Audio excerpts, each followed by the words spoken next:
Hebreus capítulo 9, a partir do versículo 1.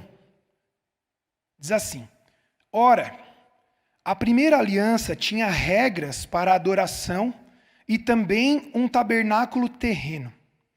Foi levantado um tabernáculo. Na parte da frente, chamada Lugar Santo, estavam o candelabro, a mesa e os pães da presença. Por trás do segundo véu havia a parte chamada Santo dos Santos, onde se encontravam o altar de ouro para o incenso e a arca da aliança, totalmente revestida de ouro. Agora pula para o versículo 6. Estando tudo assim preparado, os sacerdotes entravam regularmente no lugar santo do tabernáculo para exercer o seu ministério.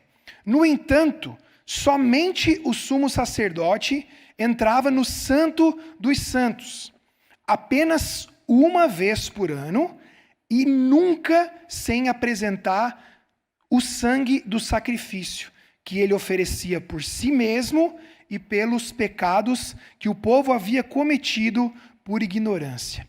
Dessa forma, o Espírito Santo estava mostrando que ainda não havia sido manifestado o caminho para o Santo dos Santos, enquanto ainda permanecia o primeiro tabernáculo. Agora pula lá para o 11. Quando Cristo veio como sumo sacerdote dos benefícios agora presentes, ele adentrou o maior e mais perfeito tabernáculo, não feito pelo homem, isto é, não pertencente a esta criação. Não por meio de sangue de bodes e novilhos, mas pelo seu próprio sangue, ele entrou no Santo dos Santos, uma vez por todas, e obteve eterna redenção. Agora vamos comigo lá para o 23. Portanto, era assim que as cópias das coisas que estão nos céus fossem purificadas com esses sacrifícios, mas as próprias coisas celestiais com sacrifícios superiores, pois Cristo não entrou em um santuário feito por homens, uma simples representação do verdadeiro. Ele entrou no próprio céu, para agora se apresentar diante de Deus em nosso favor, não porém para se oferecer repetidas vezes à semelhança do sumo sacerdote que entra no Santo dos Santos todos os anos com sangue alheio. A carta aos Hebreus, ela tem um tema central, ela repete algo várias e várias vezes, e é semelhante à Bíblia como um todo. E na Bíblia, nós encontramos a mesma coisa. Tem alguns temas, algumas verdades, alguns conceitos, alguns ensinamentos que vão se repetindo diversas e diversas vezes. E a carta aos Hebreus tem um refrão, algo que vai sendo repetido capítulo a capítulo. E esse refrão é o seguinte: Cristo é superior, Cristo é suficiente, Cristo é maior. E o autor aos Hebreus vai dizendo isso de várias formas, ele vai fazendo contraste do Antigo Testamento com o Novo Testamento, mas ele vai sempre afirmando essa verdade. Cristo é superior, Cristo é maior, Cristo é suficiente. Jesus é o caminho, a verdade e a vida, e ninguém pode se achegar ao Pai, a Deus Pai, a não ser por meio dele, por intermédio dele. E o capítulo 9 da carta aos Hebreus nos descreve em detalhes como o ministério do nosso Senhor Jesus foi cumprido e como exatamente ele provê tudo o que era necessário para que nós pudéssemos então estar na presença de Deus. E essa porção das Escrituras mostra para nós que Jesus não foi apenas o sumo sacerdote, mas que ele foi também o sacrifício, que ele não foi apenas o ofertante, mas ele foi também a oferta. E ele é um sacrifício superior, e ele é uma oferta superior. E o autor aos Hebreus ele faz isso comparando a antiga aliança e a nova aliança. Então é importante que a gente preste muita atenção no que ele está querendo frisar aqui, nos ensinar. Primeiramente, nos primeiros versículos, o autor aos Hebreus fala sobre o antigo padrão de culto, estabelecido na aliança que Deus fez com Moisés no Sinai. E essa antiga aliança, ela define duas coisas a respeito da adoração a Deus. Ela define uma forma e ela define também um local, muito bem definidos. Hebreus 8:5, o capítulo anterior do que nós lemos, ele faz uma citação de Êxodo 25:40, quando diz que era necessário um santuário terreno, que é cópia daquele que está nos céus. Já que Moisés foi avisado quando estava para construir o tabernáculo, olha do que ele foi avisado: tenha o cuidado de fazer tudo segundo o modelo que lhe foi mostrado no monte. Então, se Deus fala isso para Moisés, tenha o cuidado de fazer tudo conforme foi lhe mostrado no monte. Então, isso quer dizer que esses detalhes são, sim, muito importantes para o nosso entendimento do que o Senhor tem para nos ensinar aqui. E os primeiros 5 versículos do capítulo 9 da carta aos Hebreus menciona então algumas características desse santuário terreno, ou seja, esse local visível, material, aonde o Senhor estabeleceria a manifestação da sua glória. Esse santuário era um tabernáculo e era literalmente uma tenda, claro, com muitos detalhes importantes, com muita glória, com muita beleza, mas era sim uma tenda que podia ser desmontada, carregada e montada em outro lugar, para que dessa forma a presença de Deus continuasse no centro do seu povo. E cada vez que esse tabernáculo era montado, ele era literalmente colocado no meio do acampamento do povo de Deus. A partir do local estabelecido para o tabernáculo, então todas as 12 tribos se organizavam ao redor desse tabernáculo. E ali dentro do tabernáculo existiam 2 partes, né? O texto de Hebreus fala que eram 2 tabernáculos, mas era um tabernáculo subdividido em 2 partes. Uma parte posterior, chamada Lugar Santo, e uma parte posterior, chamada Santo dos Santos. E olha que figura linda que nós temos, né? Também no Santo dos Santos e na arca, as tábuas da lei representando os preceitos de Deus, que moldam o nosso caráter e que resgatam a nossa imagem e semelhança, lá como era no princípio. Também a vara de Arão, que era realmente um pedaço de galho, né? Um galho que secou e era usado como apoio, foi usado como instrumento para operar milagres, e esse galho seco floresceu.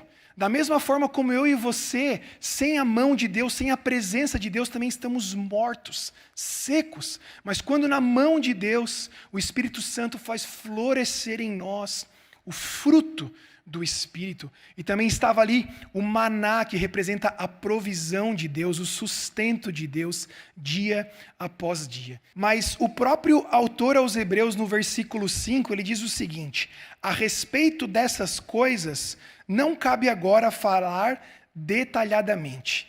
Ele apresenta ainda as regras cerimoniais, que eram muitas, que serviam de preparação para o momento em que o sacerdote entrava na presença de Deus para ministrar, como isso é necessário para nós todos os dias, reverência, zelo e temor. Mas tudo isso que nos é apresentado nessa primeira proposta de aliança é para que nós entendamos os símbolos.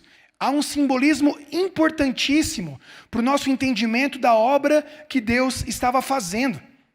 A intenção do autor é muito clara, é mostrar que o ministério sacerdotal, ordenado para aquele tempo, onde era ministrado dentro do tabernáculo, no deserto, não supria todas as necessidades. Esses rituais, essas cerimônias, eram inadequados, eram limitados no seu alcance. Olha o que diz o versículo 6 do capítulo 9 de Hebreus. Os sacerdotes entravam regularmente no Santo dos Santos, regularmente no lugar santo do tabernáculo para exercer o seu ministério. Lembra? Lugar santo é a primeira parte, a parte anterior. E eles entravam regularmente no lugar santo do tabernáculo para exercer o seu ministério. Era uma ministração regular, repetitiva, que visava uma justificação legal e uma adoração que era ritualística, era um mero ritual para a limpeza da consciência. E ela precisava ser repetida regularmente. Era uma cerimônia externa, formal, cerimonial. De forma nenhuma, essa ministração que acontecia no lugar santo, que é essa primeira parte, poderia até se comparar ao que acontecia no Santo dos Santos, que era onde o sumo sacerdote entrava só uma vez por ano, no dia da expiação, para então aspergir o sangue de algum animal sobre a tampa da Arca da Aliança, que é onde ficava o propiciatório. Nesse mesmo lugar eu não tinha esculpido 2 querubins de ouro que com as suas asas escondiam um lugar onde a glória de Deus era manifesta. A pergunta que a gente se faz olhando para esse texto é: o que isso tem a ver com a minha vida hoje? O que isso tem a ver com a minha vida com Deus hoje, com o meu cristianismo, com o meu culto de hoje? Deus, ele está mostrando para nós que havia 2 grandes limitações com o culto, com a adoração que existia dentro do tabernáculo. Existia uma limitação de acesso e uma limitação de purificação. Uma limitação de acesso por quê? Nós não podemos pensar no tabernáculo do deserto como um templo dos dias de hoje, que em dias normais as pessoas podem entrar e sair, todos podem participar do culto livremente. Nós não podemos pensar no tabernáculo dessa forma, porque o acesso era restrito.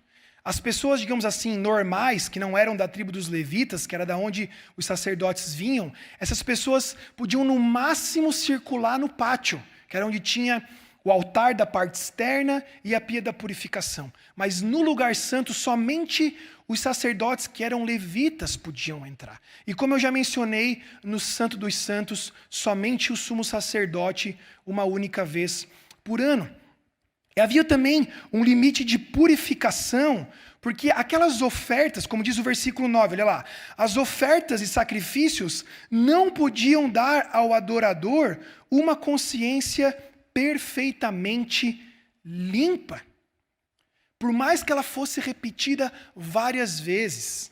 Na verdade, é aí que está o problema. Por ter que ser repetida várias vezes, ela trazia a ideia, a convicção para aquele que participava daquilo, que o problema do pecado não estava sendo resolvido. Como diz a nós aqui no versículo 8, ainda não havia sido manifestado o caminho para o Santo dos Santos. Ou seja, não eram todas as pessoas que participavam e era limitada, a purificação era limitada. O sumo sacerdote precisava aspergir sangue no propiciatório pelos seus próprios pecados e pelos pecados que o povo cometia por ignorância. Era simplesmente cerimonial, era algo que atuava simplesmente na consciência. Então, eu limpava a minha consciência até que a minha consciência me culpava de novo e eu precisava repetir. Mas Deus deu ao povo aquele modelo de culto, para quê? Para ensiná-los que aquela não era a solução final para os seus pecados. Tudo isso era um arranjo provisório. Da mesma forma, Deus está ensinando aos hebreus que tudo aquilo que acontecia no tabernáculo era apenas uma cópia ou uma sombra daquilo que estava por vir. E o que estava por vir? Quem estava por vir? Quem estava por vir era Jesus Cristo. E não existe nenhuma outra forma de o homem se conectar com Deus a não ser através de Cristo.